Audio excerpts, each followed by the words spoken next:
ಎಲ್ರಿಗೂ ನಮಸ್ಕಾರ. Welcome back to Kavita Rohit cooking channel. ಇವತ್ತಿನ ರೆಸಿಪಿ ಬಂದು ಕ್ವಿಕ್ಕಾಗಿ ಒಂದು 5 ನಿಮಿಷದಲ್ಲಿ ಮಾಡುವಂಥ ಪುದೀನ ರೈಸ್. ಬೆಳಗಿನ ಬ್ರೇಕ್ಫಾಸ್ಟಿಗೆ ಏನು ಮಾಡೋದು ಅನ್ನೋ ಚಿಂತೆ ಆಗಿದ್ದರೆ ಈ ಥರದೊಂದು ಪುದೀನ ರೈಸ್ ಕ್ವಿಕ್ಕಾಗಿ ಮಾಡಿ ಹೆಲ್ದಿಯಾಗೂ ಇರುತ್ತೆ ಆ್ಯಂಡ್ ಬೇಗ ಫಟಾಫಟ್ ಅಂತ ಒಂದು 5 ನಿಮಿಷದಲ್ಲಿ ಮಾಡ್ಕೋಬೋದು. ಪುದೀನ ತಿನ್ನೋದ್ರಿಂದ ಹೆಲ್ತ್ಗೂ ಕೂಡ ಒಳ್ಳೆಯದು. ಹಾಗಾಗಿ ಈ ಥರದೊಂದು ಸಿಂಪಲ್ ಆಗಿರೋ ರೈಸ್ ರೆಸಿಪಿನ ಬೆಳಗಿನ ಬ್ರೇಕ್ಫಾಸ್ಟ್ಗೆ ಮಾಡಿಕೊಂಡ್ರೆ ನಿಮಗೂ ಕೂಡ ಕ್ವಿಕ್ಕಾಗಿ ಆಗುತ್ತೆ ಆ್ಯಂಡ್ ಮಕ್ಕಳು ಕೂಡ ಇಷ್ಟಪಟ್ಟು ತಿಂತಾರೆ. ಬನ್ನಿ ಹಾಗಾದರೆ ಶುರು ಮಾಡೋಣ. ನಾನಿಲ್ಲಿ 1 ಹಿಡಿಯಷ್ಟು ಫ್ರೆಶ್ ಆಗಿರೋ ಪುದೀನ ಸೊಪ್ಪನ್ನ ತೊಗೊಂಡಿದ್ದೀನಿ. ಅರ್ಧದಷ್ಟು ಕೊತ್ತಂಬರಿ ಸೊಪ್ಪನ್ನ ಹಾಕ್ಕೋತಾ ಇದ್ದೀನಿ. ನಾನಿಲ್ಲಿ 1 ಗೆಡ್ಡೆ ಆಗೋಷ್ಟು ಸಿಪ್ಪೆ ಸುಲಿದಿರೋ ಬೆಳ್ಳುಳ್ಳಿನ ಸೇರಿಸ್ಕೊತಾ ಇದ್ದೀನಿ. ನಮಗೀಗ ಖಾರಕ್ಕೆ 3ರಿಂದ 4 ಹಸಿರು ಮೆಣಸಿನ್ಕಾಯಿ ಸೇರಿಸ್ಕೊತಾ ಇದ್ದೀನಿ. ಇದು ಹಸಿರು ಮೆಣಸಿನ್ಕಾಯಿ ಬೇಡ ಅನ್ನೋರು ನೀವು ಒಣಗಿದ ಮೆಣಸಿನ್ಕಾಯಿ ಕೂಡ ಹಾಕ್ಕೋಬೋದು.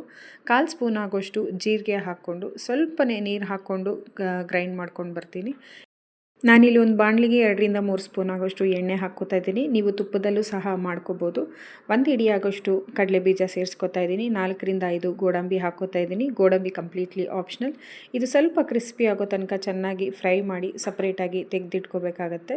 ಈ ಥರ ಮಾಡೋದ್ರಿಂದ ನಾವು ಗೊಜ್ಜೆಲ್ಲ ಮಾಡಿ ಲಾಸ್ಟಲ್ಲಿ ಹಾಕೋದ್ರಿಂದ ಕಡಲೆ ಬೀಜದ ಕ್ರಂಚಿನೆಸ್ ಹಾಗೇ ಇರುತ್ತೆ. ಹಾಗಾಗಿ ನಾನು ಇದನ್ನು ಫಸ್ಟೇ ಫ್ರೈ ಮಾಡಿ ಎತ್ತಿಟ್ಕೋತಾ ಇದ್ದೀನಿ.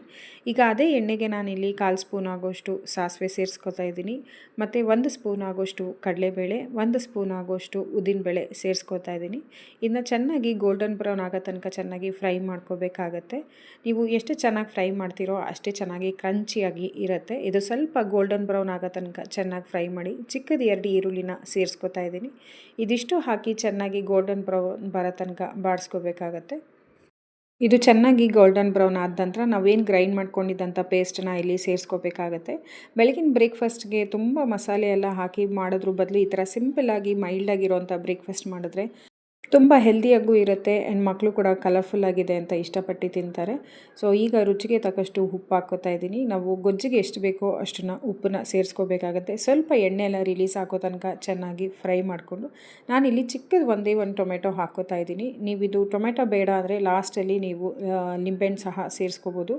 ಈಗ ಸ್ವಲ್ಪ ಟೊಮೆಟೊ ಎಲ್ಲ ಸಾಫ್ಟ್ ಆಗೋ ತನಕ ಚೆನ್ನಾಗಿ ಫ್ರೈ ಮಾಡ್ಕೊಳ್ಳೋಣ. ಎಣ್ಣೆನೂ ಕೂಡ ಕಂಪ್ಲೀಟಾಗಿ ರಿಲೀಸ್ ಆಗುತ್ತೆ.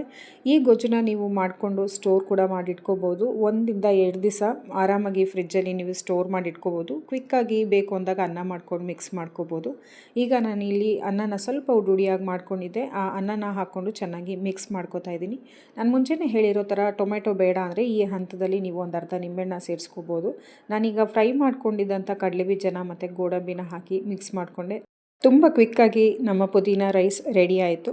ನೀವು ಕೂಡ ಒಂದ್ಸತಿ ಟ್ರೈ ಮಾಡಿ ಹೇಗಿತ್ತು ಅಂತ ಕಮೆಂಟ್ ಮೂಲಕ ತಿಳಿಸಿ. ಹೆಚ್ಚಿನ ರೆಸಿಪಿಗಾಗಿ ಕವಿತಾ ರೋಹಿತ್ ಕುಕಿಂಗ್ ಚಾನಲ್ನ ಸಬ್ಸ್ಕ್ರೈಬ್ ಮಾಡ್ಕೊಂಡು ನೋಡಿ. ಮುಂದಿನ ಹೊಸ ರೆಸಿಪಿಯೊಂದಿಗೆ ಸಿಗ್ತೀವಿ. Thank you.